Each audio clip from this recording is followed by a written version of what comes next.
Good morning to you, wherever you may be in the world today. Alan Clements here in Los Angeles, California, United States of America, April 8th, 2021. Today is my 8th talk in a series based on my new book, Extinction, X-rated. It's an auto-fictional, uber, super funny, dark satire on my experience of good and evil. Today's talk, a continuation of an important theme, I think, for most of us, the issue of indoctrination and the role of purposeful misinformation, propaganda, for the purpose of engineering, manufacturing a belief system and the coordinates emotionally to support that belief system for individuals to act against their own best interest, to defy their principles, to defy their values, even to manipulate deeper down into the genome, to shape those values, to engineer those values, to digitally sculpt those values, to coordinate with the needs of what I would call the hierarchy, the oligarchs, the titans, the totalitarians, the dictator, both outside and inside. Indoctrination. And the role of propaganda, if you will, culturally, spiritually, dharmically,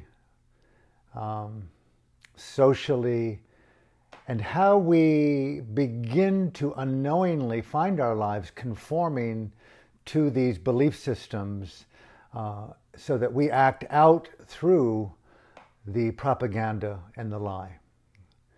And I'd like to dive into this topic.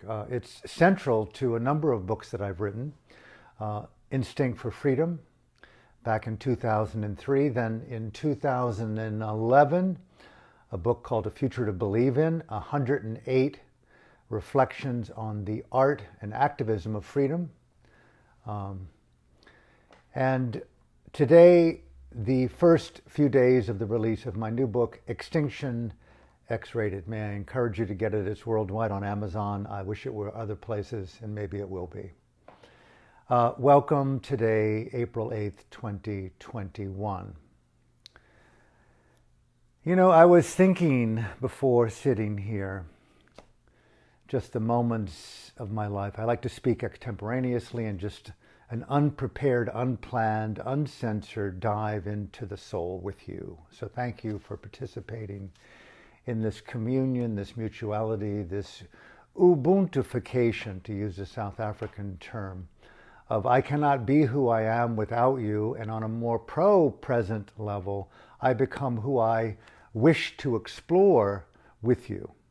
Synergy, higher order synergy, the power of conscientiously engaged meditative spaces together for the evolution of consciousness and life, society, proactive Dhamma.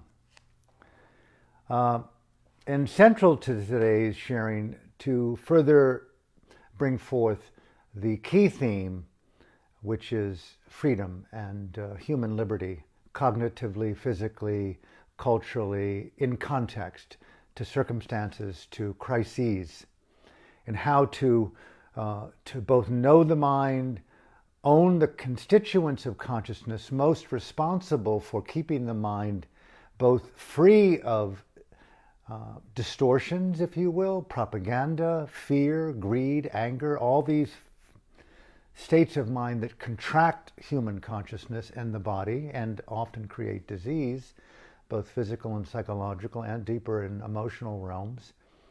And what liberates us to live more from conscious choice and play and theater in the improvisational nature of Dhamma and the merging with psychology and emotions. What does it mean to really use our life more and more as a vehicle, bad analogy, to use our life more and more as the artistry, the musicality, the artistry and the musicality of an expression, a conscious set of continual choices to make our life an experience of sacred art.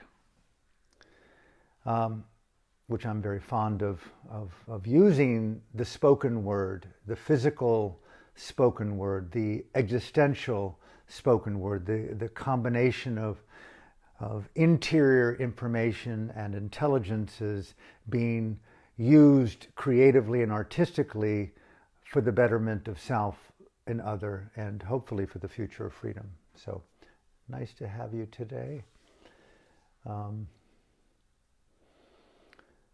Back in the day, may have been August of 1982. I was a monk at the time in the monastery in Rangoon, Burma, also known as Yangon, Myanmar. A meditation center called the Mahasi Satanayekta. And I was with my teacher at the time, the Venerable Sayadaw Uphandita, in his cottage. And someone came in and announced that the Venerable Mahasi Sayadaw had fallen over at his desk typing and has become unconscious.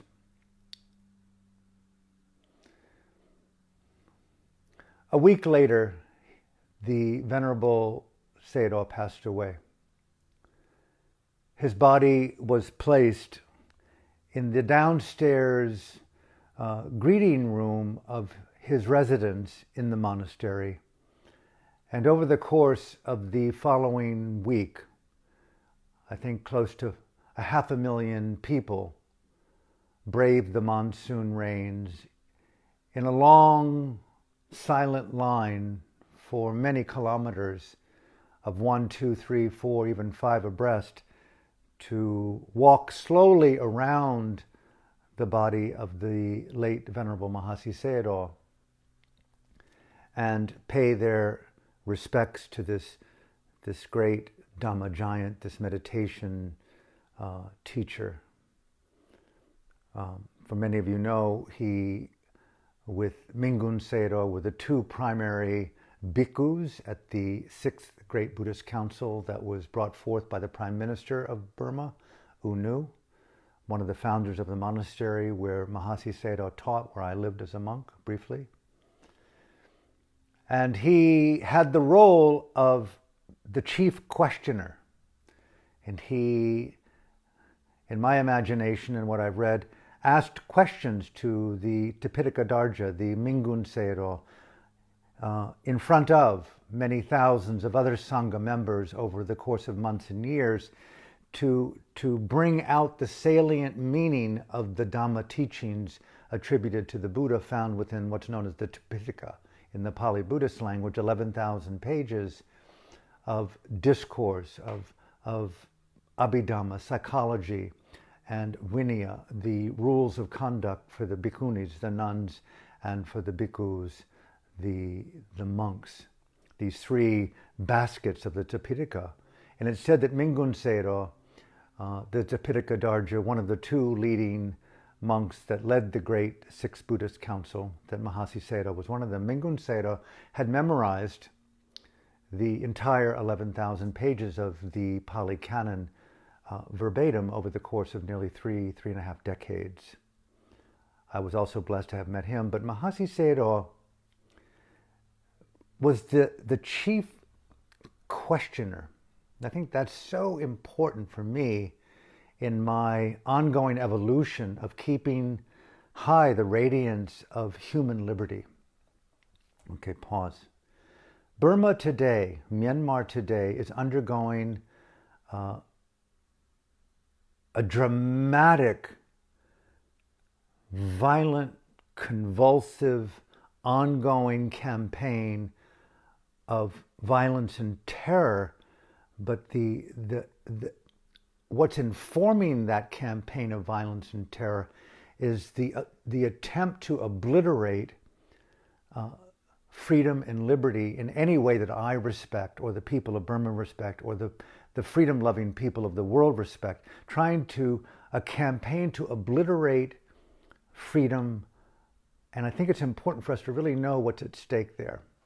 Because it's no longer just obviously at stake in the dramatic attempt to oppress the good people of Burma, but many people are speaking up today because the alarm has been sounded that global liberty is under dire threat, not just through the possibility of the rise of global authoritarianism, which over the course of the coming days and weeks and months, and also in my books, especially in Instinct for Freedom, and especially in The Future to Believe in, but more specifically in a contemporary setting with the new book, Extinction X-Rated, really explores dramatically the rise, my field, the rise in a novel form of global authoritarianism.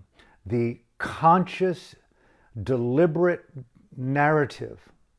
Who are these people? We'll get into that. The conscious, deliberate, evil narrative to control life, control people, to control the DNA inherent within existence, within you and me. Mind control, the QR code, if you will. The QR code, the scanning device in our phones to control consciousness, to control the biological, genetic apparatus of inner being in context to you and the environment. This diabolical, cognitive, genetic, bio-totalitarianism. So I think it's really important for us today, while there is still digital access, despite the fact that the algorithms collapse viewership. I mean, there are so many people being removed from my platforms. It's amazing to me. And I'm going to do what I can to find another platform and, excuse me.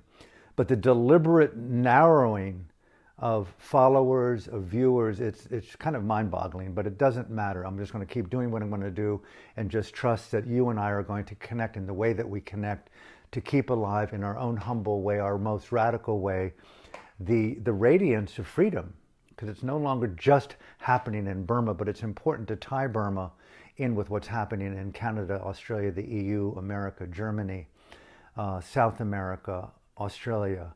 We must see the world holistically right now and do what we can to become global warriors of the good fight to keep freedom alive at all cost for the future of freedom for our children, the nature, animals, God, whatever this creature is, these multiplicities of intelligence that we're embedded in, to keep freedom alive in the intelligence of the ecosystem of shared space. And I remember, I don't know what day it was, when the procession of people were slowly walking around my preceptor, the late Venerable Mahasi Sayadaw, in silence. And of course, there were people naturally grieving and crying. And at one point, Sayadaw Uphandita came in, and he, as he would do so often, as many great nuns and monks and lay teachers in Burma, at least, my spiritual Dhamma home, they have tremendous capacity, from my humble estimation, to feel languages, if you will, unspoken languages that are equally as discernible as you can hear me and see me now. I can't particularly see you, but we hear each other in real time. We see each other in real time. But those who have the access to the more psychic, intuitive, resonant intelligences of shared space, we're just talking about the abhinya, the more heightened sensitivities that come with mindful awareness and the deeper interplay of wisdom dynamics through shared language. Psychic, intuitive, clairvoyant, intuitive receptivity. We know that.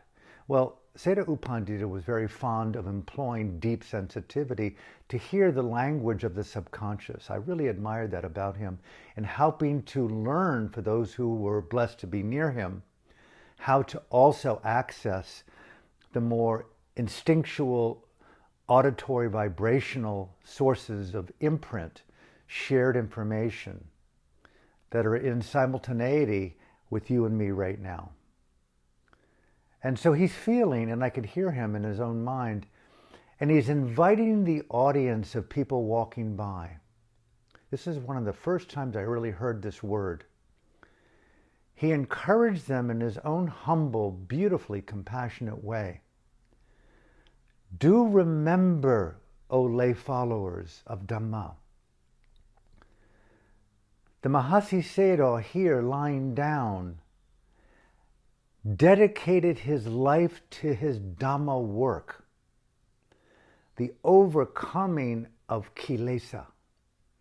There's something so resonant for me to hear that language about freedom. The challenging of the states of consciousness that, if unrecognized, identified with, grasped, attached to, contract, distort, manipulate this incredible invisibility called consciousness in form within one's own mind and body, inhabited by greed, inhabited by anger. We are the ones who suffer first. And to have that honor of mindful self-respect, to me that is called Dhamma dignity.